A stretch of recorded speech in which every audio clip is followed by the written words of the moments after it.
I never liked you. You know why? You don't curse. I don't trust a man who doesn't curse. Not a fuck or a shit. In all these years, real men curse.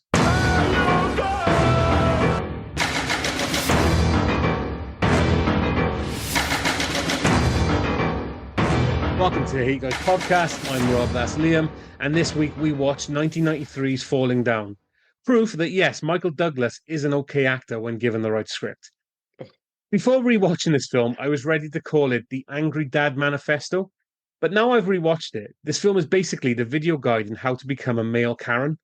From the argument of prices or people being in the wrong country to the asking to speak to a manager and anger surrounding books and their covers, Douglas plays, as he is credited in IMDb, defense or defends, a man with seemingly no purpose anymore and is just having a bad morning that has finally made him snap. We follow Defense as on his journey through a sweaty LA. Now, before this film, I would have thought Predator 2 was the sweatiest film on camera, but man, this is up there. He travels from one coincidence to another. Defense becomes the poster boy for Karens everywhere as he burns through LA just trying to get home. The only person who believes there's something sinister happening today is Pendergast, a detective on his last day, who, to be fair, I would forgive if he decided to snap. With an inept police force around him and a wife who seems to have bred the term battle axe, Prendergast is on the hunt for defense. The only person who believes Prendergast is Melina from Total Recall or guard Sally Bishop from Con Air. I never put those two women together. And what does she get for her trouble? A bullet to the stomach and left to bleed on the ground. But we will get into this and more this episode, especially on how shit that police force is. But before we introduce Liam to this madness, there's only one thing left to say. Fuck you, Captain Yardley. Fuck you very much. He's the worst. He is the worst. Well, no, he's not the worst. He's just an unnecessarily evil character. Like, the problem I had rewatching this film is that it's just, thank fuck for Pendergast. Like, you had Little Dig and Michael Douglas, which is outrageous. You know, he's a fantastic actor. And this comes at the tail end of an unbelievable decade with Michael Douglas. You know, we mentioned before, started in 84 with Romancing the Stone. It included the iconic likes of Fatal Attraction, Wall Street, Black Rain, War of the Roses, Basic Instinct, and The American President. And this, all within a decade. Like, unfucking believable run. And this movie lives or dies, or at least I thought, exclusively on his movie star charm. And it does to an extent, but fuck me, does this movie need Robert Duvall? Because I'm not sure if it's going to be the same for everyone else. I'm certainly not sure if it was the same for you. But I hadn't seen this film for a while. And when I thought about it and when I remembered it, what I was really remembering was the first 50 minutes. Basically, the film when he's wearing the white shirt, he's got the classic look. As soon as he goes to the fucking surplus army store with Nazi Steve, whatever the fuck his name is, the second half of the film, I don't think people really remember that. Like, when they think of this film, they think of the first half. And when they're thinking of the first half, they're thinking of this blackly comedic movie. The second half is borderline dystopian. Like, for a while, this movie gets a little bit too grim, dare I say. Don't get me wrong, there's a bit of levity comes in then with like rocket launches and the fantastic scene on the golf course. But yeah, the major issue I had with this film, and I like a lot about it, is that it just has too many assholes. Just other than Pendergast and what's her name? I called her Sally. No, she's guard Sally Bishop. I didn't actually get. She's not guard Sally Bishop. Sandra. Other than those two, like, everyone's a dick. Okay, you could say that Beth, his wife, his ex-wife, is okay, but she's a fucking moron. She's an absolute moron. The other two coppers as well, the ones who were making Lola, was her name Lola? The gang member. Oh yeah. They were like they were just trying to get anything out of it. So they were trying to flip on other gangs. And she's saying it wasn't another gang, it was a guy in a white shirt. And they're not listening to their other copper friend, Pendergast. Like, nobody trusts this guy because he's retiring early because they think he's scared. He's like, clearly a fantastic cop. He's fucking great. Yeah. And they were pricks. And then fucking, you already mentioned it, like the evil character, Captain Yardley.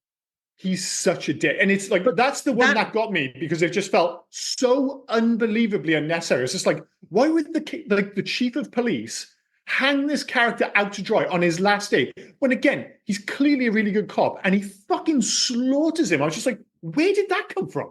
Just comes out of the fucking blue. That exit interview was insane.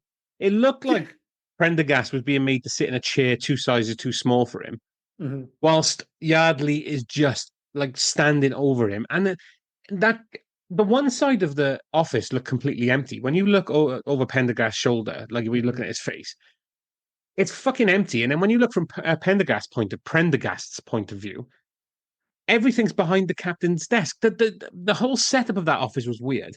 But I could get that. Like like it's all geared around a power play. Like I that's get what I mean. Like yeah, he's such a bell end. Like when he walks in and he's fucking boxing, it's like, all right, dude, we fucking get it. He actually reminded me a little bit of what's his name from Avatar, Buck, the bad guy from Avatar. Yeah, I know the one you're on about. From Don't Breathe and stuff. Stephen something or other.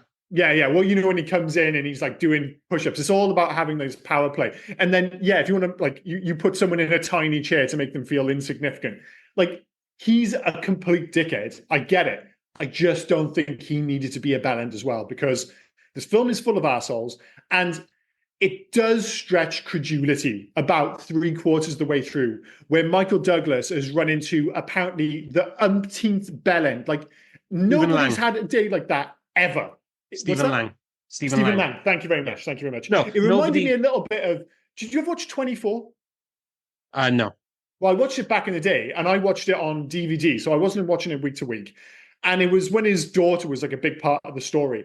And then suddenly it dawned on me, because I'd watched like a bunch of episodes back to back, that this was supposed to have happened in like 8 hours, because obviously it's supposed to be 24 hours in a day. So I was like, this bitch has been abducted like 3 times in half a day. Like, when you stop and thought about it, it's ridiculous. And when you stop and think about this, it's basically in real time. It's him traveling on foot across the city. It's not far off real time. I mean, to be fair, how many fucking assholes can you run into?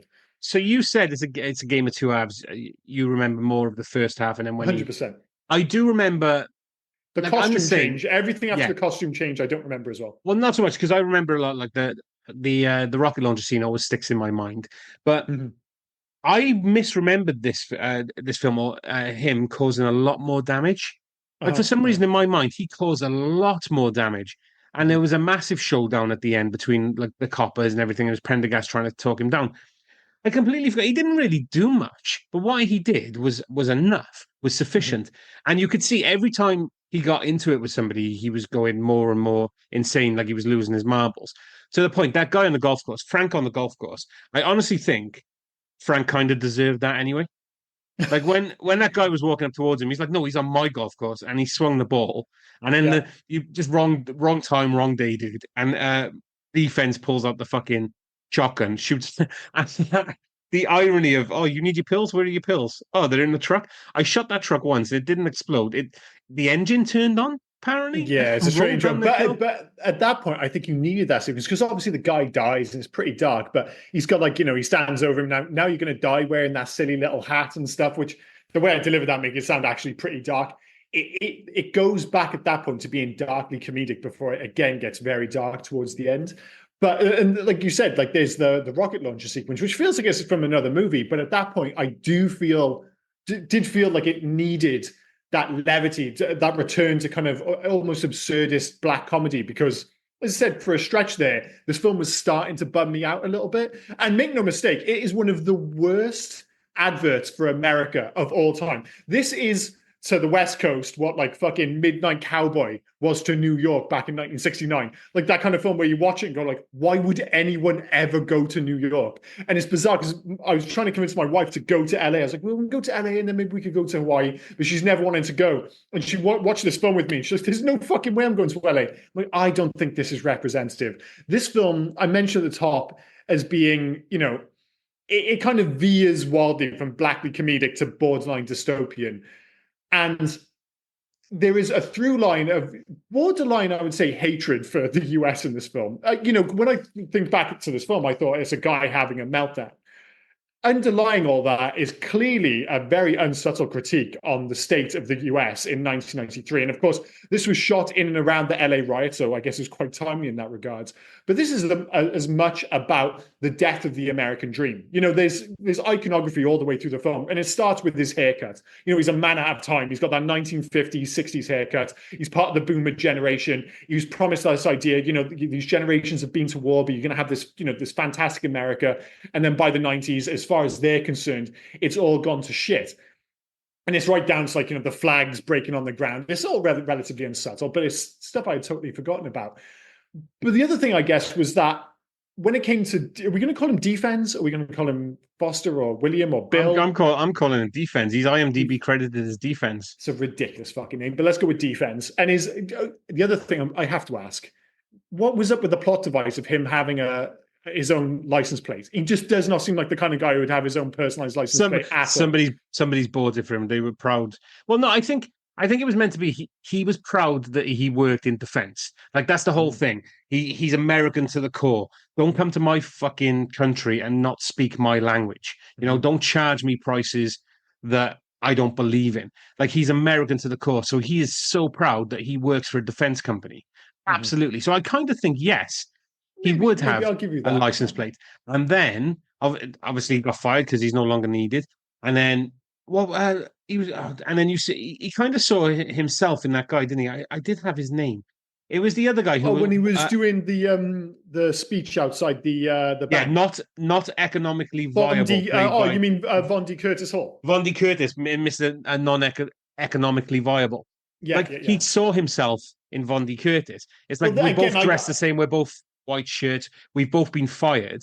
Yeah. But like in I guess Defense's eyes, he's done it the right way. And I was thinking back to it, but we said it last week, and I kind of changed my tune a bit where I said the older I get, the more I see from his point of view. After rewatching this film, because I've seen it for a while, kind of don't see his point of view a lot. Like his point of view is completely different. But that's one of the issues I had with this one. Sorry, Karen. But the beginning, I might have snapped as well if I was in that traffic jam. Yeah, and that is the thing. It kind of veers from relatable, but pretty quickly it kind of takes you off that path because, the whole that sequence with Vondie Curtis Hall, again, I think that's part of the critique on the US of the time and this idea that there are other guys like him ready to snap. These guys have been pushed to the edge. And it's bizarre. Like when I thought back to it, I always thought of it as this kind of everyday dude who would just, you have that amazing opening sequence. And this film has the sweatiest cinematography of all time. And it really is from that opening shot where you have a close-up of his face and you see the beads of sweat and the camera pans out of the car and then to the traffic jam around him. And the brilliant thing about it is it turns up the volume on each individual group one by one. So it's like building the tension around you and putting you very much in his, even in his car, his seats seem to be made of fur. Even they look hot and sweaty. And it's just little things like the air conditioning won't work. And you're going to immediately, you're put in his position and you're like, man, that's relatable. And when he just gets up, he gets out of his car, fuck this, I'm out. You're like, I get it. I fucking get it. Then pretty quickly, he starts turning nasty. One of the things is that, like I said, I thought he was a guy who'd been pushed over the edge. This is a psychopath. This guy has long gone over the edge, quite clearly. And this is just him at the very end of his psycho tether. This guy is not relatable. This guy has already had a mental breakdown. And we're just seeing it at its most extreme ending, basically. You feel for Beth as well. Like she's trying to explain to the first cop that came. All right, she's a bit of an idiot. I get that. Yeah, I get it. But she's trying to explain to the first cop that came around because the cop was like, he hit you. No, he hasn't hit me. He never hit you. No, he threatened you. No, he never threatened me. It's just that feeling. You have that feeling with somebody and you feel with this guy that at some point he's going to turn. It's just, this is the day he's turned. And you get to it straight away, the whole unrelatableness of it. As soon as he gets, and I was laughing when he was arguing it, a can of Coke for 85 cents. I'd be happy to pay that now for a can of Coke. I was going to say, imagine if Defense ran into 2024 prices. He would have gone out of his fucking mind. This seems quite quaint now when you see the prices that he's referring to. Other than aspirin. Aspirin is super expensive in America. It's always been drugs have always been loads more expensive than over here. Yeah. You can buy paracetamol 25 pence even in 2024. But outside of that, all the other prices, they're pretty reasonable. But obviously he was not keen on those. But again, he was in his head, he was still living in the 60s. You know, like I said, exactly. with the way he looked. And he just built up this idealized picture. You even saw it later on when he's watching the home videos. He wants everything to be as it is in his head. But as soon as his daughter plays up and it isn't the perfect all-American family picture, he just loses his shit because fundamentally he is a psycho. I go back to that I guess convenience store they would call Yeah, it, would they? Or yeah, yeah. when he was attacking Data's father as well, telling him, "You come to my country, you speak English." Is that Data's father from That's Goonies? Data's father, yeah. Oh, that's a great shout. No, I can totally see it when he's on the beach at the end of the film. Yeah. Yeah. And he does Oh, this dude. camera that pops out. Yeah. Yeah, yeah, Data's yeah. father, dude. Yeah. Totally forgot about So that. when he's Awesome. attacking him, and it's just, and you're thinking, oh my God, mate, why did you have to say that? Like, Hmm. and to be fair, early 90s, and we'll get to the like, uh, who was it? The army surplus store and his hatred for same-sex couples. Like, And Jesus everything Christ, else. mate. Yeah. Yeah. But when he's got, you come to my country, you learn to speak my language. You fucking, this guy is, as I said in my intro, he is like the epitome of one of the first Karens, I guess. It's Yeah, ridiculous. he's just a bit more racist and a little bit more insane. And that was the thing. I thought he was going to be more of a Karen. And maybe it's just like I thought I'd seen this film more recently, but like I said, I couldn't remember a great deal of the second half. And I had lost all the subtleties in the storytelling. Well, subtleties, I guess the underlying narrative Yeah. of this kind of failed America based on, a certain person, certain age group's perspective, and his mental health issues. Like I said, I thought he was just more of a Karen, like he was just this asshole that had been pushed over the edge, but it was much more extreme than that. But I love, like you said, like this film is so sweaty, it's so intense, and regardless of how you feel about defense and his politics and everything else, even as extreme as his actions might be, they are still slightly relatable because everything is so uncomfortable and because he goes through so much shit. And I love the fact, like, right away you get that LA orange tinge to everything. Like, and it's not just exclusive to LA, it's more, I guess, the continent of America. Basically, if there's somewhere where there are Latinos, there's going to be an orange tinge if it's a 90s film. Yeah. They just always did that. But in this film, it adds that sense of just this oppressive atmosphere. And like when he's walking through gangland and he runs into those, what can only be described as classically 90s cholos. Just unfucking believable. They came straight out of Blood In, Blood Out. Oh, Like, totally. literally, they came out of that. It was ridiculous. Where they go in, can't you read? It looks like graffiti to me. Oh no, I'll translate it for you. It says all that. Maybe if it was written fucking English. Like he's trying to do a joke, but he knows he's antagonizing these people as well. Mm-hmm, mm-hmm.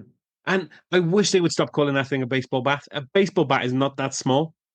Yeah, it's an oddly small baseball bat, but even in that sequence, I was like, is defense like a badass? And you can imagine him being like a kind of middle class white man's dream of how I would deal with that situation. Like if I suddenly found myself in like gangster's paradise or whatever, gangland, and I got like these two guys stepped up on me, I'd be cool as a cucumber, and I ended up fending them off with a baseball bat. But then the more the movie goes on, you're like, oh, the only reason he could do that is because he's totally unhinged. And you notice it later when they do the drive-by and they shoot everyone but him. They go full fucking Pulp Fiction. Yeah. Everyone gets fucking smoked except for him. But he doesn't even flinch. You're like, oh, he's away with the fairies, in fairness. Don't get me wrong. That scene is still awesome, the way he gives him a total dressing down and then just beats the shit out of him. But already at that point, this isn't, like I said, this isn't a guy moving towards the finish line of, having a mental breakdown. The mental breakdown's already happened. He's just decided, I'm having a fucking day now. And it's basically a guy who's already gone insane. And he's just like, I'm getting home on foot.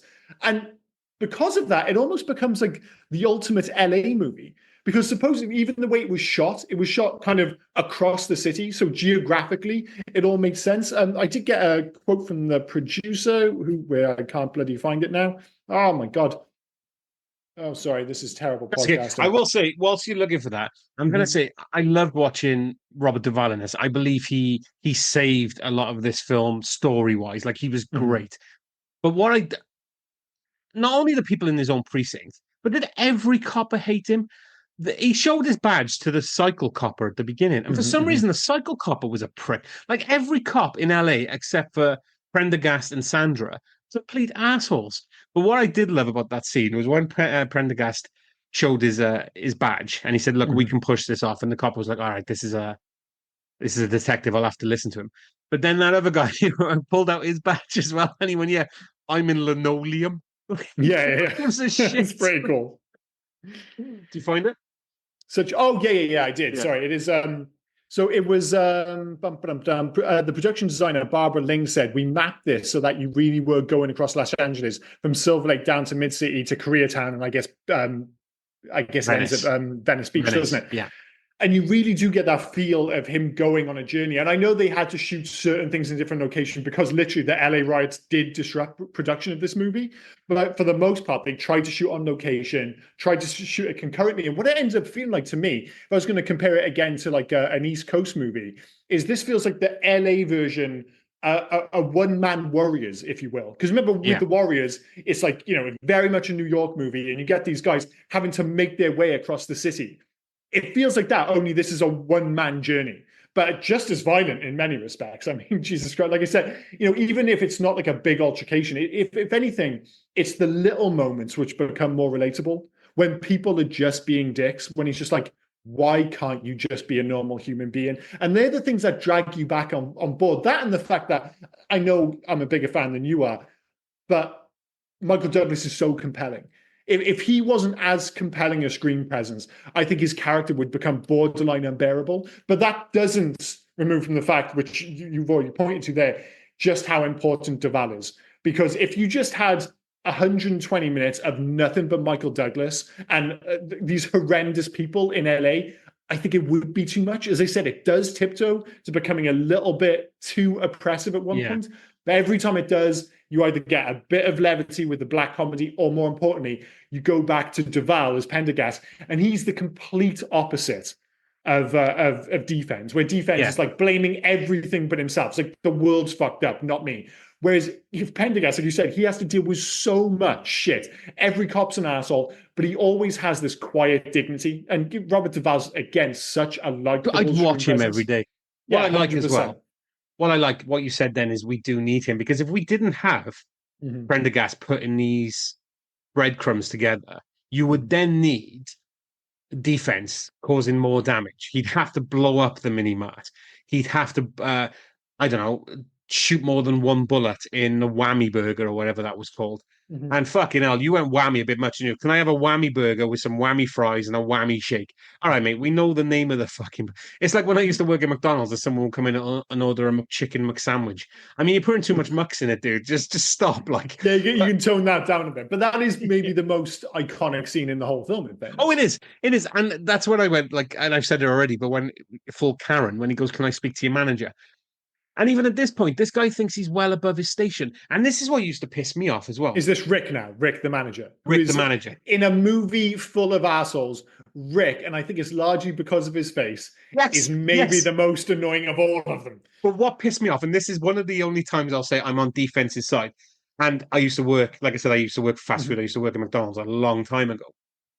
But they've said, and I don't know if it's different in America, like they're not, they've said, we stop serving at 11:30. We stop serving breakfast at 11:30. Okay, fine. You stop serving it. But then when they give him her breakfast anyway, after he pulls up the fucking Tech 9 or whatever it is,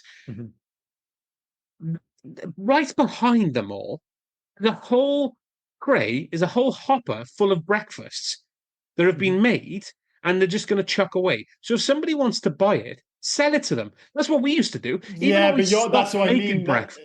That's common sense talking, but that's the whole point. This guy's a complete job's worth. And that's what I mean. And that's what he thinks he's better than everybody. Yeah, he thinks he's better than everybody. And Rick, is it Rick the manager? Rick the manager thinks, oh, because we have this rule, I can make this. I can stand steadfast by this rule, and I'm better than you. It's like a bouncer in like a nightclub who's on like a bit of a power trip, who's just enjoying that little bit of power. Or you get it with bus drivers sometimes. They're just assholes because they can be, and they just, if they're having a bad day, they're going to take it out on someone. And that's what fucking Rick is. But of course, he proves to be a pussy as soon as things start getting a little bit heated. He's a complete skirt. Sheila, the real hero of the piece, played by Michelle Pfeiffer's sister of all people. Okay. I couldn't tell if she's a great actress or not, because it looks like she's almost laughing all the time. And I can't tell if it's intentional or not, but she's oddly memorable and very charming. But it's those sequences which rein you back in. Because like you said, pretty early doors, we lose our attachment to Michael Douglas or Defense because he starts dropping a lot of racial stuff. And like, oh God, like you say, he's such a Karen. He's such an old man, like, such a kind of like blowhard kind of conservative of like, oh, different color, like blaming everything but himself. But it's those little things that happen where you're like, I'm kind of back on board with him. It's like when he doesn't get breakfast, when the guy won't give him change in the shop. You're like, he's not going about this the right way, but I'd be fucking furious as well. It's like, Rick, if you just giving him the fucking breakfast, or if the guy hadn't been an asshole at the phone, he wouldn't have had to shoot up with an Uzi. Motherfucker had it coming, as far as I'm concerned. When he changed his mind as well, he decided to have the burger, and they gave him the burger, and he opened it, and he was really happy. Yeah. And then he go, look, this is what I'm talking about. Look at that in the picture. It's juicy. It's 3 foot thick. When they showed the picture, that's pretty big burger, 3 inches thick. 3 inches. Sorry. When they showed the burger, I couldn't see the actual meat patty in that picture. It just seemed to be overshadowed by lettuce and tomato. Like, it was really strange. It still looked better than the one he had, in fairness. Yeah. But again, we've all been there with like one of those shitty burgers when you order it from like McDonald's. You're like, fucking hell, man, that is a grim burger. They're like, I mean, you know what you're getting when you order that, though. Let's be fair. you don't. That's the thing. You don't. I know you worked at McDonald's, so maybe you can tell me otherwise. But I always chase that picture Big Mac. I had one recently when I went to Cyprus. We went to McDonald's and I said I had the perfect McDonald's. The Big Mac looked like the picture Big Mac, and they were selling American sizes. So when I had like a large Big Mac meal, they gave me like the giant jug of Coke and a huge thing of chips. I was like, oh, this is how I imagine a fucking Big Mac. But if you go there at the wrong time and you get one which has been sitting out, you can get one of those sad sack fucking. It's the same. The only place in the world where you have no idea if you're getting hot or cold food is Greg's. If you go to Greg's and you order a sausage roll, you literally have no idea. It's like, well, this might be hot or it might be fucking stone cold. And you always chase when it's like, because most of the time it's like the fucking three bears. It's either too hot or it's bone ass cold. And once in a blue moon, you get one which is just right, a magical fucking sausage roll. But they're so rare. Where else can you fucking get away with this? See, I'm going full defense now. You have to pop the Uzi. The McDonald's in Cyprus. Was that the one on Tomb of the Kings Road? Yes. Yeah. So really nice McDonald's. I've got 2 stories about that. And yes, it wasn't really. No, who has 2 stories about McDonald's on Tomb of the King Road in Cyprus? That's insane. So I went when we went there back in 2013 now for a wedding. And me and Scott, Scott, mutual friend, we went there and we were staying on Tomb of the Kings Road, and a lot of the other guys weren't coming until a couple of days later. So it was just me and him. We'd had a couple of drinks. We decided to get some food. He went to McDonald's, so it's fine. We'll go to McDonald's. And I had the best thing I've ever had in a McDonald's ever. Do you remember the burger, the Big Tasty? Mm-hmm. It was a Big Tasty, but they decided to go full stereotypical and just serve it in a pita bread. Awesome. I know. It was every so often amazing. you do get regional McDonald's stuff. Like some of the best stuff I've had was whether it be in Korea or Japan, where every so often you just get a burger which is unique to them. And I think it makes it more magical because you just know realistically you're never getting it again. Especially when it's like we'd have like an Angus burger or some shit like that. I've seen adverts recently, like the McRib, and everyone's making this big deal about it. And it's like, have they ever sold the McRib in the UK, or is it just something I've always heard about in the movies? Well, I think it might be the latter. Apparently, they used to sell it 10 years ago. But like I said, it's been over 20 years since I worked there, and I don't never remember cooking one or serving one. So I don't know when the fuck we're meant to have it. My second story, and I'm sorry, I'm taking this away from this. Right. I don't know if it's still there because again, it was 11 years ago. But there was a restaurant across the road from that McDonald's, and this was a couple of days later. The rest of the guys have come out now for the wedding. So we're walking along again, looking for something to eat after a couple of drinks, and we're looking at the menu of that restaurant. And the owner comes out, grabs Luke, another mutual friend, and takes him into the kitchen. Says, "You see the kitchen. You see the food we're gonna make. You're gonna eat here." So Luke disappears into the kitchen. We could have just let him get kidnapped. We didn't know what was going on. The guy just took him into the kitchen, starts feeding him food. Luke comes out and says, "We're eating here." So the guy thinks, "Oh, great, we're eating here now. You've tried my food. You love it." And Luke said, "I was so scared. The guy was holding a knife and just fed me. We're eating here. I don't know where else we're going to go." So we literally just stayed there and ate food. Well, I mean, it worked, whatever worked. Yeah. So, we've all got stories from McDonald's on Tomb of the King Road in Cyprus. Bizarre. But that was one of the best McDonald's I've ever had. Yeah. But So, going back to this film, right? Rick from Whammy Burger. I want to play the game because it's so random and you're never going to, obviously, I don't know if you remember his face from other films. I can't place it, and I totally forgot to look it up. But he's got such a memorable face. I want to give you his known for, because his known for films are ridiculous. And what's his name, the actor? His name is Brent Hinkley. Oh, he looks like a Brent Hinkley. Yes. So, I mean, he's played like cab driver in Bloodwork. Remember that Clint Eastwood one from 2002? Okay. He's done, 83 films. But the reason why I don't want to go for his known for is because this guy has been in everything. And it's a ridiculous list. So Falling Down, Mm-hmm. The Silence of the Lambs, Mm-hmm. Mm-hmm. Ed Wood, Yeah, yeah. and Jacob's Ladder. All films where you need a weird looking motherfucker. And he's just Yeah, one of those guys who just looks just off. He doesn't look weird, but he's got one of those memorably annoying faces. If you just need someone who just looks slightly annoying and is going to stand out and is going to leave a mark in like a scene like he does in this, he's your fucking guy. As I said, in a film awash with bellends, with annoying people, Rick might be well, I was going to say Rick, but Sandra's partner is, again, another one of those characters who's just much more of a dick than he needs to be. he needs But a punch. the VIP is arguably Pendergast's wife. And that whole narrative, I just do not fucking understand. I thought it was going to be revealed that Pendergast's wife, they'd like lost a child, which they did, but she'd gone insane because of that. But he explains it was just she used to be attractive, and then she lost her looks because she had got a bit older and they had a kid, which they lost. And now he's just willing to put up with all her shit. But when she's phoning up, like they just don't feel like a realistic married couple. Like she feels like she's had a mental breakdown. Like this isn't like On the Edge or anything like that. Like Defense in his own way, but this is her, like she's dealing with things in her own way. But she very much feels like a character who has just lost her fucking mind. She's just talking absolute bollocks, screaming down the phone, again, to apparently the nicest fucking guy in LA. And I was just like, this whole sequence just feels slightly forced. And I mentioned earlier about stretching credulity. Sorry, I couldn't get the word out. I thought their relationship totally stretched credulity. Yeah. I like the idea of him going where he doesn't, because he clearly doesn't want to go to Phoenix, but again, quiet dignity. He's doing it for his wife. She gave him the child that he wanted, that she didn't necessarily want. The child passed away, so he's just going to have to do what she wants now. You could totally have that narrative without her being fucking batshit. Like even Sandra's partner at the end of the film, he's a dick. He has a sly dig at her. And obviously, he punches him in the face. Not a very convincing punch, by the way. Rob Duvall, great in this movie, except when he's throwing punches. But in that sequence, I was just like, well, yeah, I'm kind of with him. His wife is a dick. Yeah, Duvall is great in this until he has to have... he was born in 1933, so you'll have to... was 30, so he's 60 when he did this. Yeah. But when he throws the punch, his physicality doesn't look right. When he's running up the hill, I felt for him. He was fucking knackered by the time he got up that hill. Put it this way, he's a better runner than he is a puncher, that's for sure. And it's a shame because it comes just after one of the most cathartic moments in the film. You're looking for a catharsis from Defense. You don't really get it because by that point he's just completely fucking flown the coop.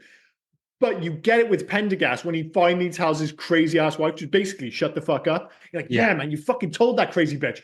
And then, of course, he has his hero moment when he punches Sandra's partner. But it's ruined by just being a totally pony punch on like 27 cuts. And that's the best one. And you can't blame the director. Like, this movie's got a good director. Joel Schumacher, he's got a largely fantastic filmography. But I have to add, if you go through his films, sorry, this is a bit of a, side thing here, but he did St. Elmo's Fire in 85, Lost Boys in 87, Flatliners in 90, Batman Forever in 95, Time to Kill in 96, 8mm in 99, which is a very strange fucking film, but it's good. Tigerland in 2000, which I absolutely adore. Fucking great. If you haven't seen Tigerland, watch Tigerland. Awesome film. Phone Booth in 02. He did Phantom of the Opera in 04, which was a big hit. And he did, again, another strange one, The Number 23 with Jim Carrey in 07. Not as big a fan of that, but it's quite interesting.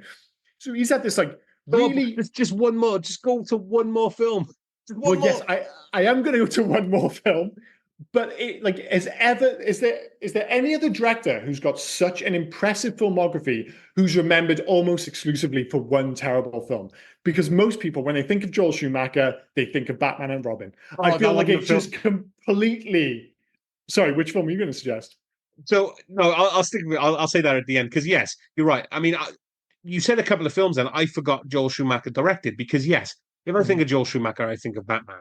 Like you're not. Well, I think a lot of people do. And the thing is, Batman Forever wasn't bad. Like it went a bit over the top, but he just learned, because that was a really big hit.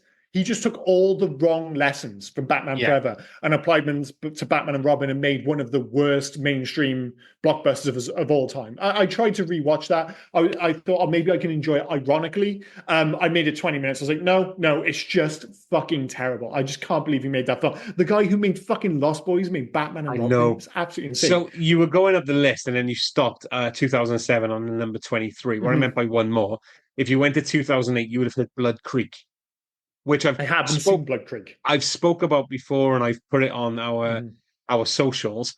And yeah, fucking Joel Schumacher again comes out of the blue with Michael Fassbender, Henry Cavill, and Dominic Purcell of Prison Break fame, and gives us Blood Creek about a Nazi scientist who can't die attacking a farm of people. And it's the weirdest film. I have to watch this film. I have to watch it. He's got a really interesting filmography. But as I said, even as much as you might talk about that, and obviously the Lost Boys is kind of totally lives on, but I don't think necessarily people just think of the Lost Boys as being the Lost Boys. I don't think your average person on the street. You're not going to go Joel Schumacher's. Yeah, a lot of my friends love Lost Boys, but if I said to them who directed that, I don't think they would necessarily know. But so I think most people they think Joel Schumacher and they think of Batman and fucking Robin, which is a weird because it's well made and so weird. Like the set design is unbelievable for that film. It's just tonally a fucking mess. I mean, if ever there was a face to put to the saying, "You're remembered by your failures, not by your successes," it's Joel Schumacher. Oh, 100%. Because you will be. He is remembered by his failure, by Batman and Robin. He is not remembered for any. And like you said, he's fucking his filmography is insane. How he's gone from The Client to Batman Forever, A Time to Kill. Like that guy was in love with the fucking law, the courtroom dramas for a while. Like it's it's a really eclectic collection of films, like more so than I remembered. Like, I could have kind of listed 4 or 5 off the top of my head, but going through it's like, man, Joel Schumacher made some good fucking films. But sadly, he also made one of the most I would not want to say a bomb because people all immediately go to bomb. I know it didn't do massive numbers, but I bet you Batman and Robin made money. I saw it in the cinema. Yeah, I saw it in the cinema. I always remember Batman and Robin as being my critical awakening, which sounds douchey as fuck. But up until then, I'd largely just watched films and just kind of enjoyed them or not so much enjoyed them. And I remember that being the first time I went to the cinema and came out and I was like, shit, that was really bad. And like I was suddenly thinking about why it was bad. It was the first time I ever remembered specifically coming out of a cinema. And I think that, when you're growing up, there's an element of, even if the film isn't great, you're just like, well, I'm just going to the cinema. It's just exciting. And then suddenly going to see Batman and Robin, I came out and went, oh no. Oh, that was just the worst. Anyway. But he's made a lot of good films, including this one. But we had the same realization in the same year, but for 2 different films. So what was your one? 1997, mine was Mortal Kombat Annihilation.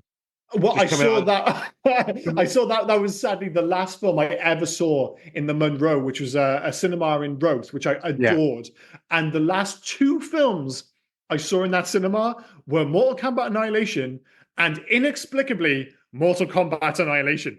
I went to see it, and then bizarrely, my friends wanted to see it, so I went again, and it was just as bad the second time. The difference is, I think, by that point, I was, reading film magazines. I knew Mortal Kombat Annihilation was bad. And I didn't have the same expectations. Even the first Mortal Kombat, it was fine. It wasn't amazing.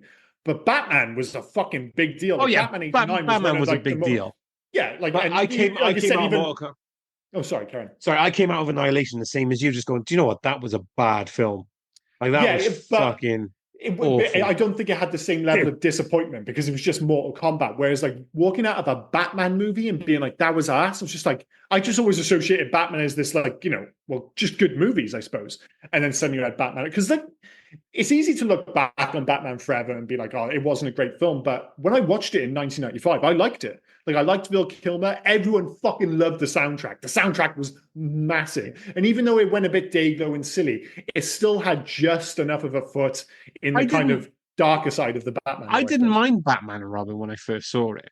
It took me a minute to realize what I had watched. When I rewatched it the second, I was like, oh, you know what? That's actually not good. Everyone hates that. And sometimes your expectations or your want to like something. I had it with like Phantom Menace. The first time I watched Phantom Menace in the cinema, I was just so keen to enjoy it because I was a big Star Wars fan. I know you're not a Star Wars guy. But I came out, I was like, fucking Star Wars is back, and it was awesome. And then it was only like I went to see it again. And I was like, oh, wait a minute, this might be shit. It might be shit. And I've actually come around a little bit where I'm kind of a bit more on the fence nowadays. But anyway, that's a whole nother conversation. We need to get back to this We film. need to get back to this film. We need to talk about fucking. We have to talk about the army surplus guy. What's his name? Nick, the Nazi gun store owner, as he's referred to on IMDb. I've just got him as IMDb. I've got him as surplus store owner.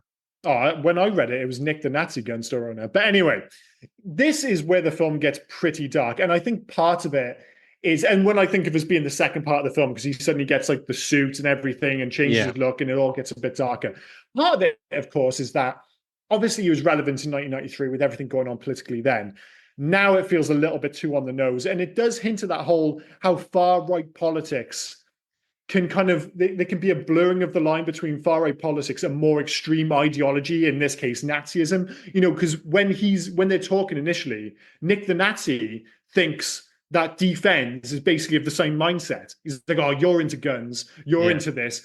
And it's just that kind of, that conversation. It wasn't just that. Like, we're not saying you guys are Nazis, but it's easy to tip these things over. And we've had it recently with like Trump and everything that went on in Madison Square Garden, where all of a sudden you see these clips and be like, they're using a lot of the same kind of language that the Nazi party used in the 30s, and you can get a little bit concerned. And I'm not suggesting for a second that all the people there are Nazis by any stretch. It's just concerning that when you go that far down the road, it just takes a little nudge and things can get very dark. And I think that's what this movie is alluding to there.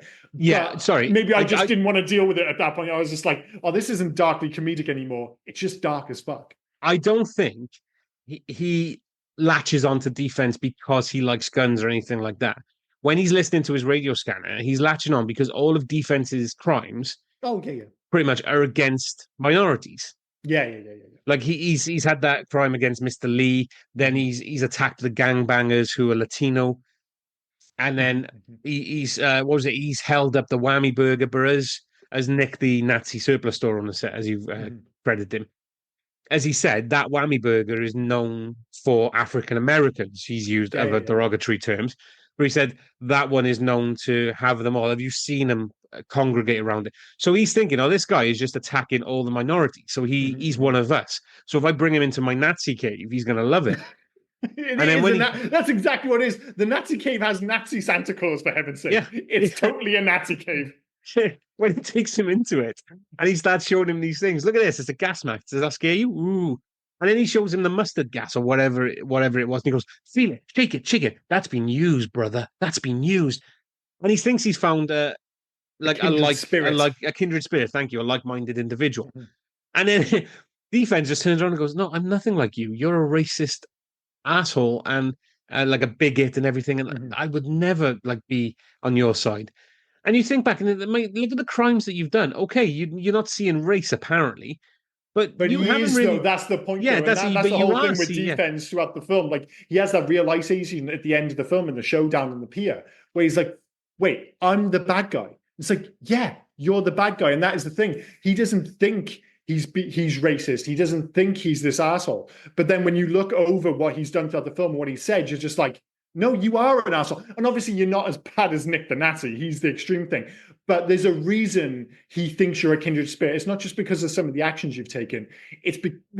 It is because of the actions you've taken. You think you're doing them for righteous reasons. But like I said, you take a little nudge, you go around the other corner and you'll find people are like, oh yeah, we're with you, brother. We're with you. Yeah. You're fighting the good fight. And again, things get quite dark. At that point as well, mind. Oh, sorry, Karen. Sorry. At that point as well, Nick the Nazi is a closet Nazi as well. He's like, he's not. I mean, it's not a fucking stone's throw away from knowing what he is as soon as you see him or his ideas or anything like that.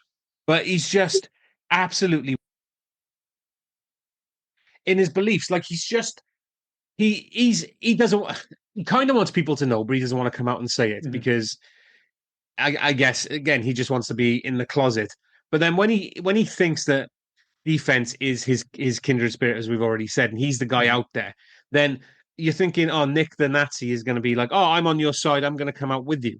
But he's not. All he wants to do is show him his cool gadgets or stuff. Like I said, yeah, because he's a fucking loser. But I was actually a little bit concerned at one point. I was like, because I could only remember elements of that sequence. It does go a little bit Zed in Pulp Fiction for a second there. Yeah. And I was like, is he gonna fucking rape, like, try and rape him? And there were like hints of like that's the way it was gonna go. Like this guy is this deranged, this much of a deviant. And obviously it never quite got to that because he turns on him and ends up shooting him. But yeah, like I said, that whole sequence, and it's just either side of it, you've been inundated with additional characters, people being dicks. Like I've mentioned that a bunch of times. But the movie was starting at that point to wear me down a little bit. I was like, oh, this is starting to feel a little bit like too much, American History X style. Whereas I thought it was going to be more. I remember this film being relatively fun. I knew, like I said, I knew it started comedic, but the levity does come just after that. Like, why did the Cholos have a bazooka in their bag? There's no reason for it. Am I glad they did? I thought he got the bazooka from Nick. Oh, maybe he did get it from Nick. He did. He got the bazooka. He got the bazooka from Nick. So he takes you get that sequence where he's got the bazooka from Nick. I do apologize. I totally messed that up. But the sequence with the kid where he thinks they're filming a movie is so fucking charming and fun. And even when he shoots the bazooka, it doesn't make any sense that would go into a tube and fly all the way down. It would have exploded straight away. It's such a great sequence. But what it does... Oh, sorry. Sorry, what that sequence gives us is we've all said it. To this day, we still say it. They're only doing the roadworks to cover the rest of the budget. We say it in Cardiff. Again, it's just that little thing again, getting you back on board with defense. Every time where you're just like, he's gone too far, something happens where you're like, I can relate to that. I'm back on board. If I had a bazooka, I might blow these motherfuckers up too. And it is such a cool sequence. It is, like you said, we've said it in Cardiff. They're only doing this to cover their budget, or they won't get the same next year. And I'm wondering if I got that idea now from this film, and everybody uses it everywhere because everyone thinks their council's the worst. It's like a coming to Edinburgh. Everyone thinks Edinburgh council's the worst. You go to Cardiff, it's the same there. It's just whatever. We just don't all have rocket launchers. But I think what made that sequence was very much that charming little kid who comes up. He's telling him how to use the rocket launcher, and suddenly in that sequence again, defense becomes likable. He has that interaction with the kid, and you can see the normal guy that's in there, the guy he wants to be. And again, I think that is one of the reasons that this movie works and why you were able to spend so much time with defense without him becoming too much, is because underlying all the craziness is a guy who wants to be good. He's just got too much going on in his head. He's got too many mental health issues. He's obviously, he's blamed the world too much for his own actions. But you do get hints of that person. And because it's played by Michael Douglas, when that character comes through, you're like, oh, I'm back on board with defense. Like what sums up perfectly, and I mentioned it earlier, was when he's at home watching the home video. Because so many bits, you're like, why would Beth ever marry this guy? He's clearly out of his mind. But when you see the sequences, their home video bits, it does look charming. And, he seems likable. But then you also see as soon as something goes wrong, he loses his temper and completely overreacts, and that's his major issue. I mean, that's underselling it somewhat. But, the next sequence then is the golf sequence. And yes, it's violent, a dude dies, but the comedy's been brought back in. And it's about as light-hearted a death on a golf course as you're ever going to get. And they changed that then. He escapes, and he's about to have a go at this family because they're sucking off the teat of, I don't know, like being rich or whatever. My analogy does not fucking work. But and then he finds out, no, this guy's just the gardener. The doctor who owns the place is just letting him stay there. And then he kind of switches back then because he's telling him all the shit that's going on. And then he looks at the girl and he thinks he's hurt her, but it's his own hand. And you get this glimpse of a guy, like a full mental break. Like he's just come back to reality for just a second. Yeah, and then he sees the girl, he loses himself in his rage, and like you say, whenever he realizes what he's doing, and I think it's like he almost has like out of body experiences when he can see himself in someone else's eyes. Then all of a sudden, he's like, no, all of a sudden he's like, no, I'm not the bad guy. I'm a nice guy. I'm a nice guy, and he kind of freaks out. But when he loses his temper, he completely loses the run of himself, and obviously this is the moment when that is taken to the extreme, when all of a sudden he has guns and he's just like, when he loses his shit, he really does lose his shit, to occasionally entertaining ends, occasionally quite dark ends. And speaking of dark, I guess it does end on a slightly dark note. He dies at the end.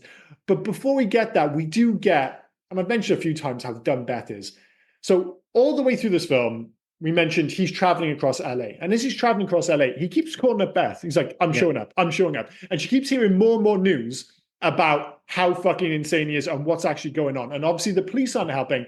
At some point, you're like, Beth, take your daughter, and I don't know, fucking leave, perhaps. How about that? And if you're going to run away, the most ludicrous plot device to finally get her out of the house. For some odd reason, when defense is like 2 minutes from the house, he inexplicably pulls her up, which gives away his position. Yeah, and that's the mental break. Why is he calling her? Why is he fucking calling? There's no reason other than to Beth to finally go, fuck, maybe now I should bounce. No, I kind of get that. That's the mental break. He's gone to get the kid an ice cream or a toy from the shop that they all liked. Yeah. And now it's become, it's a Mexican restaurant, but he went a bit more with it. They're selling all ethnic food or whatever he said. Mm-hmm. So again, it's the mental break. He thinks he's coming home to a nice house. Yeah, and then, but what is dumb as fuck? Yeah, she should have left the first phone call. Oh, but where she left to? Yeah, and then she ran to a fucking dead end. Like you're just hiding on a pier. The ultimate dead end. Where you're gonna swim to fucking to Japan? What? Where the fuck are you gonna go? Prendergast, cool as fuck. I'm gonna talk this guy down. I'm gonna have an ice cream. I'm gonna sit here. I'm gonna eat an ice cream out my tub. Yeah, sorry? Yes, popcorn. It was popcorn, was it? I thought it was ice popcorn. cream. Yeah, no. Okay, my apologies. He's eating popcorn then. And then he's talking and he's just trying to calm him down. That sequence, if it was ice cream and he's just there picking out with his hands, suddenly becomes absolutely mental. I don't know. Eating ice cream with his hands, just like, wait, what the fuck's going on here? I watched this film 3 days ago and I convinced myself he's eating ice cream with a spoon. He's not. He's eating popcorn, is he? Yeah, he's totally fucking hell. What have I watched then? But God, fuck knows. But and then Michael Douglas commits suicide by cop, and it's just But yeah, I mean, Duvall is so great on that pier sequence. And it's interesting because when he shows up and he's leaning against the side and he's suddenly got the popcorn, I was like, oh, he's like an old-fashioned sheriff. This is again that all-American ending. And then they allude to that. Well, they don't allude to it. They reference it very specifically. Oh, this is like the shootout between the brave sheriff and the bad guy at the end. Yeah, and it's him having his moments, even at the end of the film, when he realizes he's the bad guy, he still wants to go out in this kind of classically American showdown, like in the old-fashioned sense of the word. Like he is remaining resolutely American to the end. Where all of a sudden it's like, well, I can't be the guy with the American dream, so I'm going to be the bad guy, but in a very American story right down to the end. And it's cool that he does get the drop on him. He's like, oh, I would have killed you. I would have got you if this was a real gun. And then falls off the edge. I was like, yes, I had to deal with the fact that Beth, I still can't believe she ran to a pier, you stupid bitch. But it is a great ending to a largely fantastic film, I might add. And it's almost a shame that you don't get more Duvall. It's obvious why you don't, but when you do finally get Duvall and Douglas on screen together, they do not disappoint at all. Oh, absolutely not. And the only thing that makes it better then is after the Douglas defense goes into the water, and then Captain Yardley is like, nothing against the Venice police, but it was one of our guys that put it together. There he is right now. You know, Mr. Prendergast, come onto the TV or the tech, and you get that right. You've never sworn, and he goes, "Fuck you, Captain. Fuck you very much." Mm-hmm. I love it because Yardley is still trying to be the great cop. So even on the screen, he's smiling and he's shaking his hand, and you could just see him teething, thinking, "Fuck me, you've just made me look like an idiot." Like, dude, deserved. Absolutely fucking deserved. And you realize at that moment that this film really is as much Pendergast's movie as it is Defense. So Defense is just going, again, different ways of dealing with adversity. So Defense has just gone deeper and deeper down this hole. And I actually thought the sequence with his mother was a little bit overwrought. You know, I get the idea he has mental health issues. We didn't need the whole sequence when Pendergast and Sandra go to a house and they really do lay it on thick. Yeah, he has mental health issues. He has his whole life. It's like, yeah, guys, we know it. Like, one of the big issues of this film is that it could stand to be 10 minutes shorter, and that is 100% one of the sequences that kind of gone. But you've got this guy dealing with adversity in the worst possible way, blaming the rest of the world, and eventually dying. Whereas it feels like Pendergast, you know, he's got all these asshole cops. His wife's a psycho, and then at the end, he finally takes ownership. He's like, fuck this, I'm staying a cop, I'm a badass. And you're just like, yes. Like, and again, I think you needed that little, like, for this to work as, let's be clear, a mainstream movie, and this film was a hit. It comes back to the importance of Duvall, that you're just not ending with fucking just dead ass Michael Douglas. You're like, you've got that catharsis with Duvall telling his wife to fucking do one, telling his boss to fuck off, and being like, I'm a fucking awesome cop, and finally getting that confidence, albeit quite late in his career, dare I say. And even with all that as well, I just thinking about it as well. Prendergast is not above the racism either.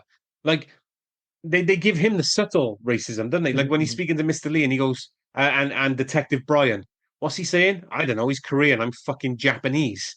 And then Prendergast just goes like puts his hands in the air. Well, I think that's more just he's old. He's old school. So, but again, it shows those similarities again with defense, but it comes from a place of innocence. Like, obviously, some people will be like, well, there's no, we are talking about the 90s here, and we're talking about a guy who was already 60 by then. He would have been in his prime in like the 50s and the 60s.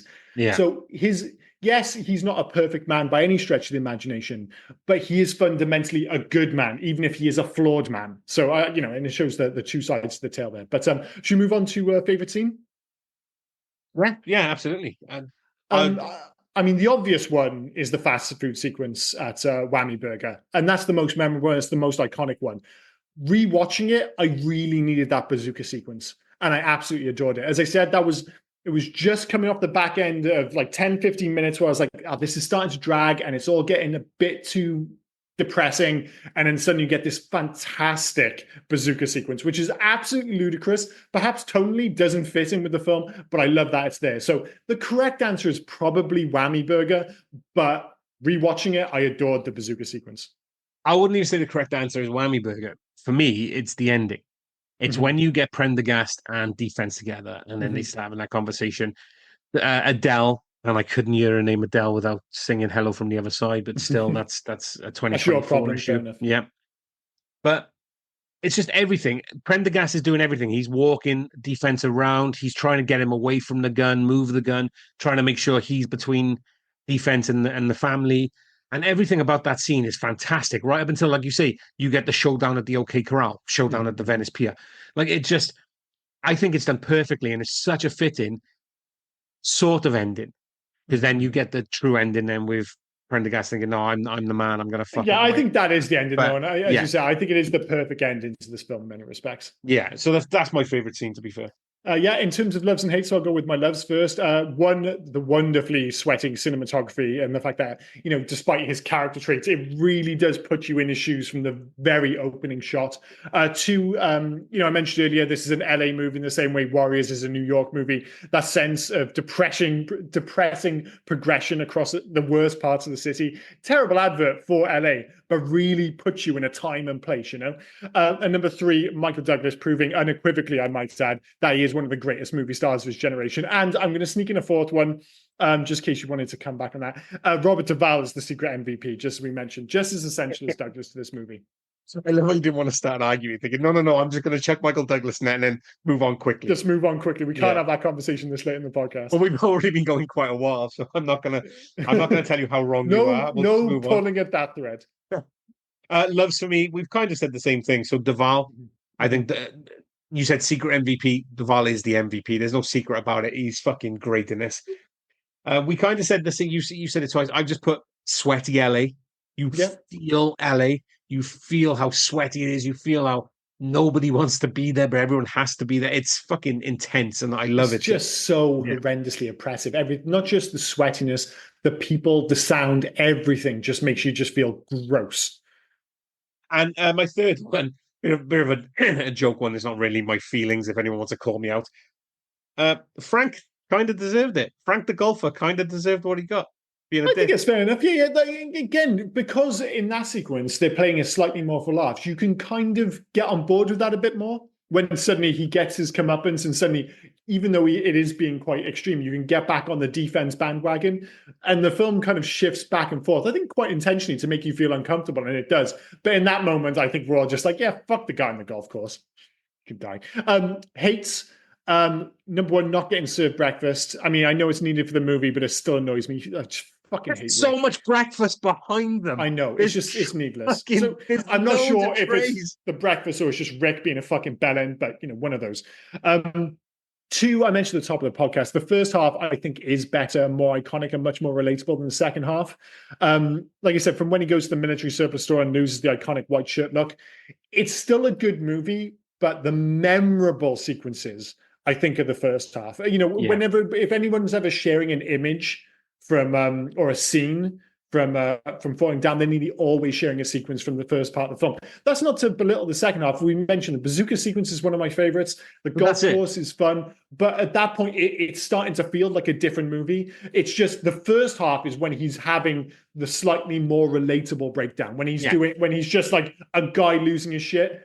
By the time you get to the second half, it's completely escalated beyond all relatability. And I think that's why people remember the first half maybe more fondly. To go back to what you said about people sharing the image, you either share the white suit look or you share him holding a bazooka. That's the only thing you're going to share, See, really. I They're the never see the memorable scenes. bazooka thing. I see the bazooka all the time. Well, not all the time. It's not like I go off falling down fucking on my TV every time. But anytime I ever thought of falling down or I saw memes, it's him in a bazooka. See, whenever I think of this film, I always just thought of him in the white shirt. I never think about him in like the jumpsuit. But anyway, and number three, I've mentioned it a couple of times, but Too Many Dickheads, like to the point where it almost becomes ludicrous. You know, briefly borderline dystopian. It almost got like somewhere between upsetting and just annoying. I was like, come on, guys. Every cop's an asshole. Every person's bothering. I'm like, fucking just give it a break. And that leads into, if I was going to sneak in a fourth one, the fact that it could be 10 minutes shorter. I mentioned the scene with his mother. There's a few sequences with just more assholes where you could just cut some of those. And as good as this film is, I do feel like it would be a better movie if this was like an hour and 40 rather than near enough 2 hours. You didn't need to sneak in a fourth. That's you making a change. That is making a change. Yeah, I'm jumping on that in fairness. Yeah. For me, it's the cops. Like you said, why does every cop have to be an asshole? But they are, and like the entire LA police force apparently needs to go back to fucking the academy and figure out what the fuck's going on because they need to find their assholes. manners is what they need to find. Yeah, goddamn manners. And stop trying to fucking like. All right, she what was her name? Angelina or Gina or whatever her name was. She's dating a fucking gangbanger. I get that, but what are you trying to jam her up for? Like fucking hell, mate. And she didn't do anything. Angie, I think her name was. She didn't do anything wrong. Fucking, she was just in the carrots, but she ran away when all the shit went down. Fucking give her a break. I guess. Prendergast's wife, just as I said, turned for battle axe. How did I know that? I was surprised. She's the worst. Yeah. In fairness, after you said, "Oh, you're on about," basically, I was just kind of leaning on Make a Change. That's exactly what I've got in Make a Change. So I really should have put in his fucking wife in that because she is the worst. And finally, I got a tie between Rick from Whammy Burger and Nick the Nazi. Like to put Rick and Nick together. Well, I think Nick the Nazi is almost too extreme, and you said, that's my least favorite part of the film. Because it's not the much as extreme. So Rick is annoying because of his "I'm better than you" attitude. Yeah. Nick is gross. Yeah. I enjoy hating Rick. Like you're just like, man, I want to punch Rick. He's annoying. You've seen him a million times. He's just this guy. He's getting this tiny little bit of power. He's let it go to his head. Nick is just, he's Nick the fucking Nazi. We don't need to say anymore. He's just the worst. He's gross. He is absolutely gross. Yeah. In terms, I assume this film has a couple of pretty decent alternative titles. There's loads of ways you go with this. Falling Down actually feels a little bit low key for what they could have gone with. It's got alternative titles. This is probably one of the films where it's like the longest list of alternative titles I can give you. Just pick some of the best ones. Oh, I'm going for them all. Oh, well, go for it. Yeah. Argentina, A Day of Fury. Yeah, not bad. Austria, Falling Down, A Normal Day. No. Brazil, A Day of Rage. Yeah. China are looking at this film completely different. City Hero. Yeah. Someone's got lost in translation. They weren't paying attention. That's not what this film is, buddy. Croatia, A Day of Madness. Finland, Tough Day. Yeah, I guess so. Underplaying it, but there's the Finns for you. Not overly emotional. Czech Republic, Free Fall. Not really. Germany, Falling Down, A Normal Day. It's just a normal day in Germany. It's just a normal day, yeah. Greece, Special Day. Nope. That's only because they knew we talk about their McDonald's on Tomb of the King's Road quite a bit. So they thought, Hungary. Cyprus. I guess it's the Greek part of Cyprus. Yeah, okay. Hungary, Collapse. Nope. Iceland, Enough Has Come. It's terrible. Italy, A Day of Ordinary Madness. That's okay. Kazakhstan, I'm up for it. Kazakhstan? Yeah. Yep, that's not a country for sure. Kazakhstan. Kazakhstan. I'm up for it. I'm up for it. Yeah. That's actually I love how you pretty didn't good. hear that the first time because I said the country wrong. We So you can't just just- totally blanked me. You're just making up names. Yeah, sorry, I did blank that, but that is actually the best one so far. Yeah. Lithuania downfall. Boring. Romania fall. Yeah, okay. Serbia had. It's got to be a translation thing. Yep. Turkey, the beginning of the end. Mm. And finally, Vietnam collapse. Well, Kazakhstan or Kazakhstan, that's definitely the best one, I think, without question. Any facts of this film? Yep. I'll only do a few of these. So Michael Douglas considers this his favorite performance of all movies he has been in. I agree. I can get that. He's fantastic in this film. And he's got a lot of competition in film, especially around this time, but he's so great in this film. And at the time of its release, Michael Douglas's father, Kirk, considered this to be his son's best performance. Douglas is a bang on for this film. Yep. Detective Brian says that he can't. Oh, hang on. Detective Brian says that he can't translate for Mr. Lee because he is Japanese and Mr. Lee is Korean. In real life, Park, Detective Brian, is South Korean, and Chan, Mr. Lee, is Chinese. So they've kind of just, yeah. So everyone's a fucking racist in this film. Iron Maiden's song "Man on the Edge" is based on this movie. Oh, cool. Yeah, there's a few music videos. Like, was it "Walk" by Foo Fighters? Foo Fighters. Yeah. That's my next one. The Foo Fighters music video for this song "Walk" is inspired by and mimics the movie. It's a great track as well. When Foster uses newspaper to cover the hole in his shoe, the audience can clearly see that he's circled several job adverts, foreshadowing the later revelation that he's lost his job. Mm-hmm. In the movie, Bill Foster is referred to as being in his late 30s, but Michael Douglas was 48 at the time of shooting. Yeah, I was going to say, they say late 30s. I was like, that's being very kind. Yeah. There was one I saw. The kid on the bicycle could not... This is a fact. This is in fact. Mm-hmm. The kid on the bicycle could know the basic steps to operate the M72 Law light anti-tank weapon from watching Beverly Hills Cop 2. There you go. I like to think that is how it basically happened. You know, why not? And Beverly Hills Cop 2 is a fantastic movie. Brent Hinckley was genuinely frightened of Michael Douglas during the filming of the Whammy Burger scenes together due to the unhinged nature of Douglas's character. And the way he's caressing the gun. When he decides that he's actually going to have lunch rather than breakfast, it's almost like quite sweet in a weird way, in a slightly mental way, where he's almost like apologetic, like, no, maybe I will have the lunch. And he starts kind of stroking the side of the gun. It's really bizarre. And finally, the not economically viable man outside the bank is not only wearing the identical outfit to the Michael Douglas character, but he also yells out that he was a customer of that particular bank for 7 years. The Michael Douglas character reveals in the Whammy Burger scene that he worked for his boss, presumably the one who fired him, for 7 years. See. Yeah, well, that again hinting towards this idea that there are plenty of people just like him ready to lose their shit, basically. Oh, sorry, I got one more for you. Sorry. The scene where William defends Foster, buys a snow globe, was filmed next door to the Cobra Kai studio in The Karate Kid. That's badass. Yeah. Badass in the valley. So Hugs of the Future, since we asked the question, remake, sequels, Let It Die or Leave Well Alone.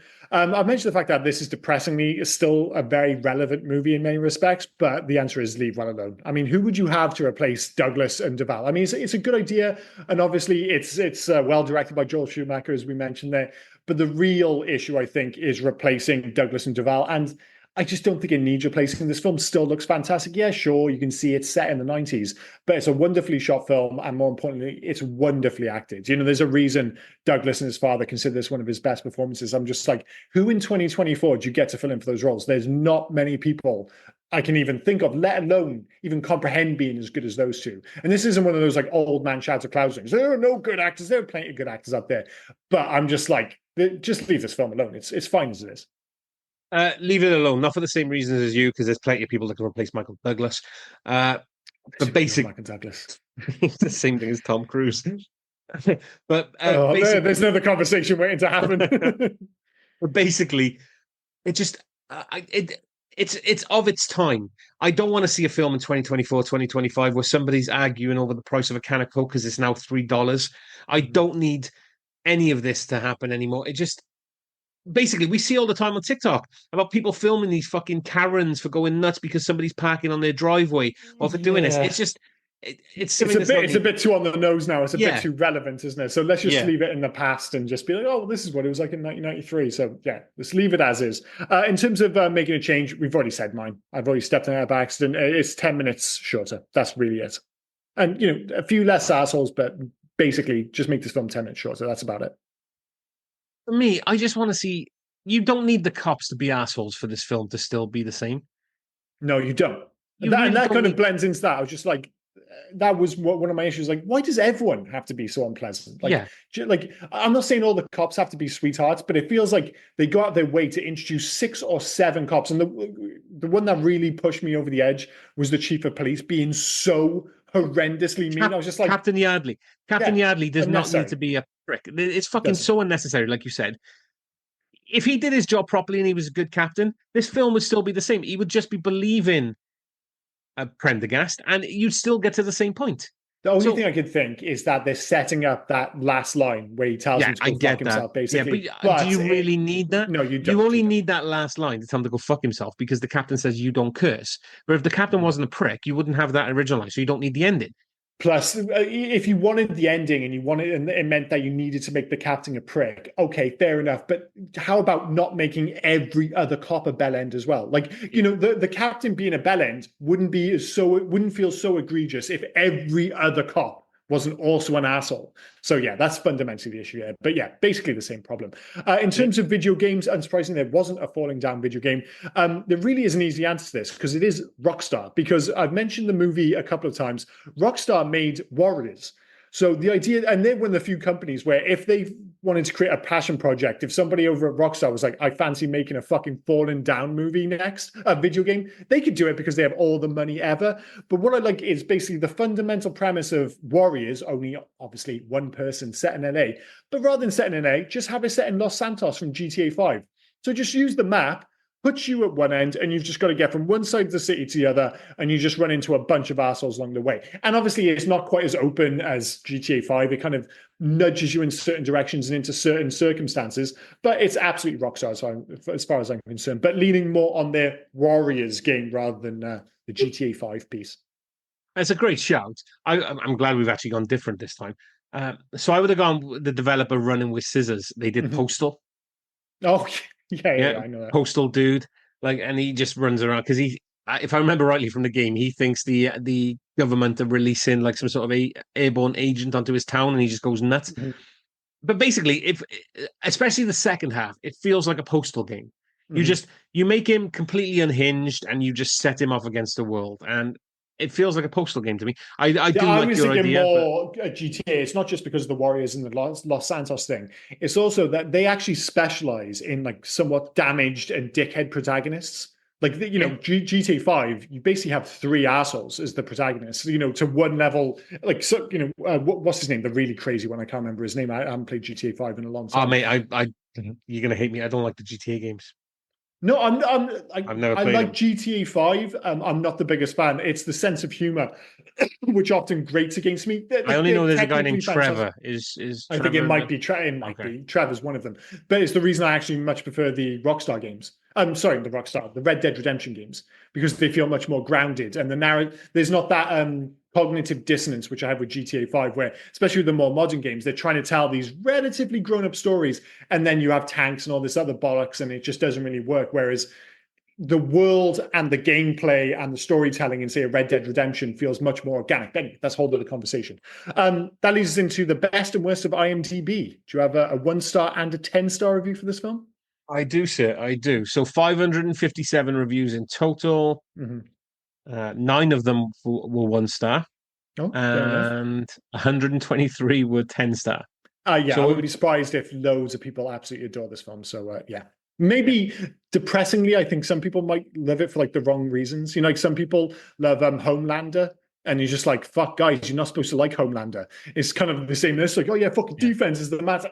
I don't think you're getting the messages of this film at all. I'm not suggesting all the 10-star reviews are like that, but I suspect there might be a few. I don't know. I'm wondering if your screen name is William D. Yeager, because it sounds a bit familiar. Maybe. So, published in 2005, August 2005, a victim of the modern age trying to get home. Is it just me, or is this truly one of the best pictures from the last decade? Michael Douglas delivers an astonishing performance as Defense, an ordinary guy who has an obviously perfect job at the Department of Defense, until he gets fired and his wife breaks up with him. The following opening credits are, according to my view, some of the best in motion picture history. The whole scene is just so extremely claustrophobic. Defense is just a victim of the modern age, just like the writer's wife in A Clockwork Orange, who cannot stand the normal routine of living anymore and begins a trial of violence in the asphalt jungle called Los Angeles. He's looked at this completely different to how we've looked at it. But again, that was 20 years ago. No, I think he's got like some of it, but again, I think some people have maybe seen him as being more relatable and maybe more forgiving of his actions, because obviously he has been through a rough time and maybe deep down he is trying to be a good guy, but I think they are missing the fact that he's clearly mentally deranged to a certain extent. I don't think this is just, as I said, when I was looking back on it, I remember it as, oh, this is just a guy who's been pushed over the edge. That's not this film. He's clearly well on his way long before he has a bad day. So yeah. A slightly different reading to say the least. Any one stars? Yeah, so like I said, there was 9 1-stars. This one was published in 2021. Mm-hmm. Film so bad, I made an IMDb account. Fantastic. They're my favorite ones. That shows a passion, a hatred. Woman to woman here. If a man ever tells you that he loves this movie, consider it a red flag and hit the ground running. I was beyond shocked to come here and see that people sympathize with the main character as an everyman. There's nothing everyman about the character Michael Douglas plays in Falling Down. I suspected at first that I had the wrong film pulled up because I could not believe the reviews were so high and so praiseworthy. This movie has everything. This movie has everything: senseless violence, misogyny, a character who believes he is smarter than everyone else. He expressly uses the word overeducated to describe himself. An old man who hates his wife, and of course, a much younger, beautiful woman who may have the hots for him. Right, watching the wrong film there, because he doesn't hate his wife.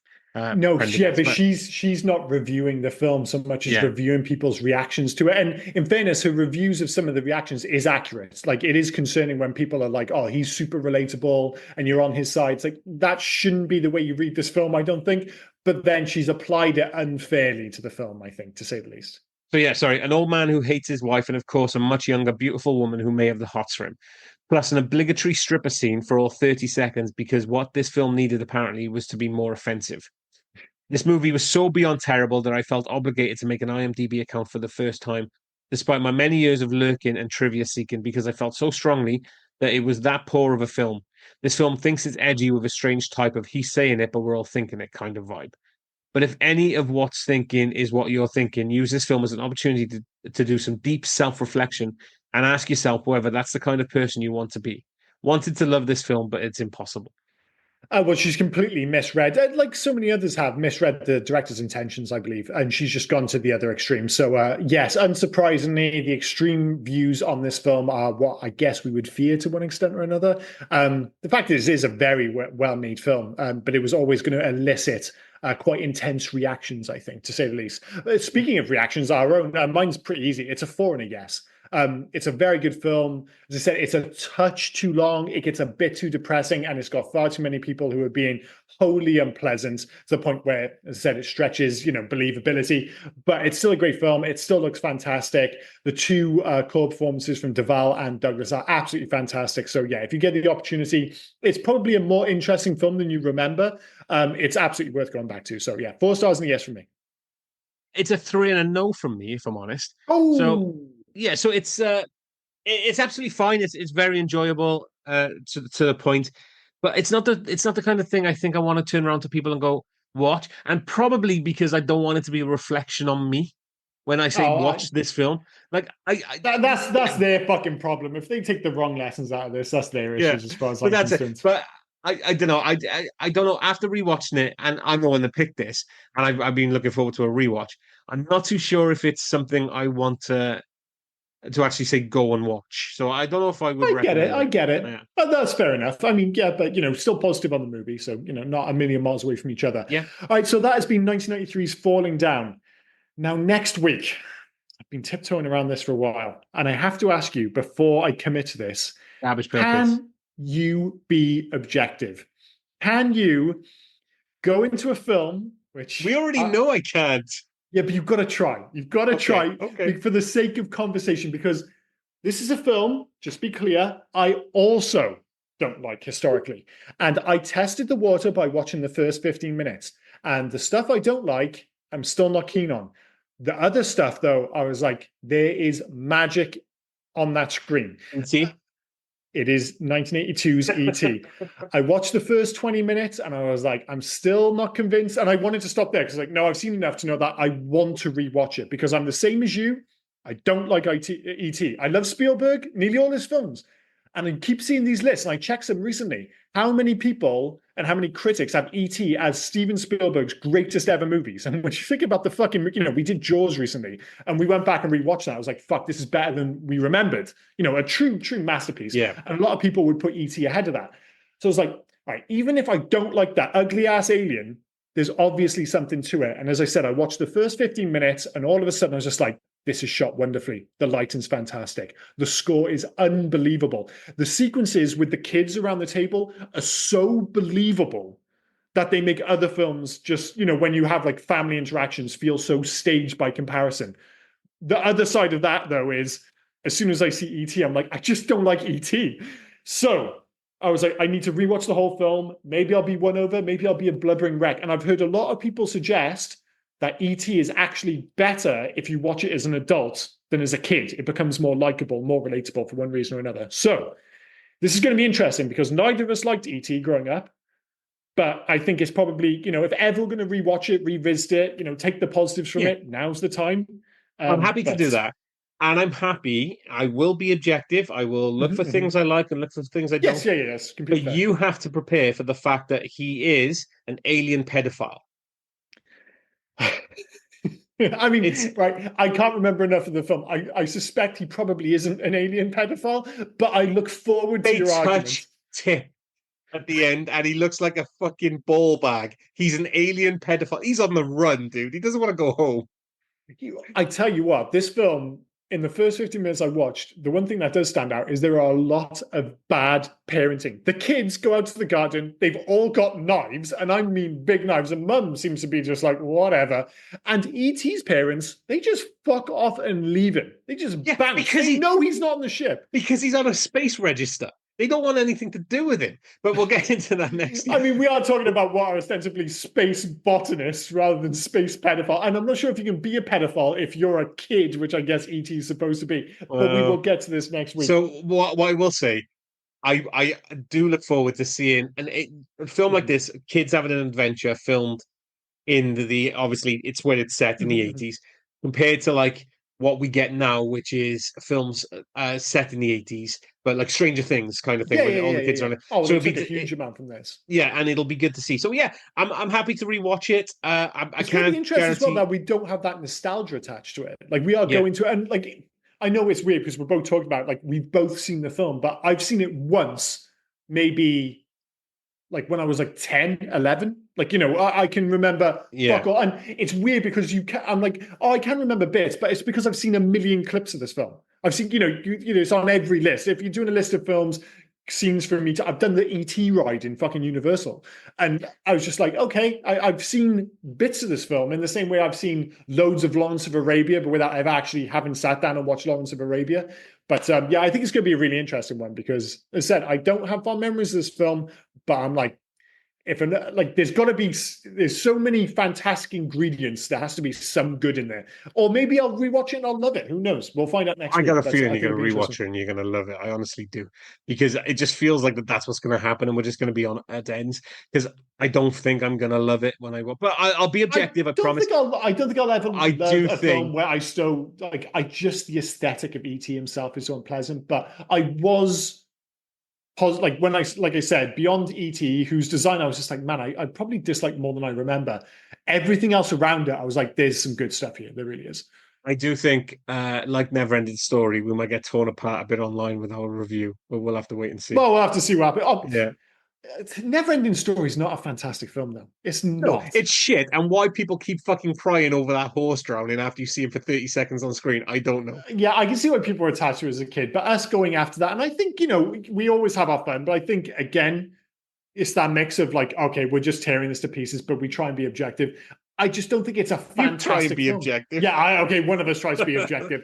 Whereas E.T., I think, is going to be a different beast. And I think people could get upset because I think it probably will be a good film in many respects. It's just whether we can get over the whole E.T. thing. But we'll find out next week. So, yes, this has been Falling Down. Please join us next week for E.T. or 1982's E.T. by Steven Spielberg. Do you have anything else to add before we wrap this up? No, mate, I'm all good. I did have stuff, but I've kind of lost it, so I'll save it for next week. Fine, save it for next week. Okay, I've been Liam, he's been Rob, and you have been listening to the Here You Guys podcast. Cheers, guys. See you next week. Cheers, guys. Bye now. Oh, and before I forget, where can folk reach us if they were so inclined to? Well, you can actually reach us on Hey You Guys 80s at Facebook, Instagram, and on Twitter. But if you want to send us a mail, do heyyouguys80s@gmail.com. Send us in your recommendations. Send us in your thoughts about any of the episodes. Just literally talk to us. We'll have a one-sided talk with you on the podcast. Yeah. We're nice folk. Get in touch. But no, cheers, guys. Bye-bye. Cheers, guys. Bye now. Hey, you guys!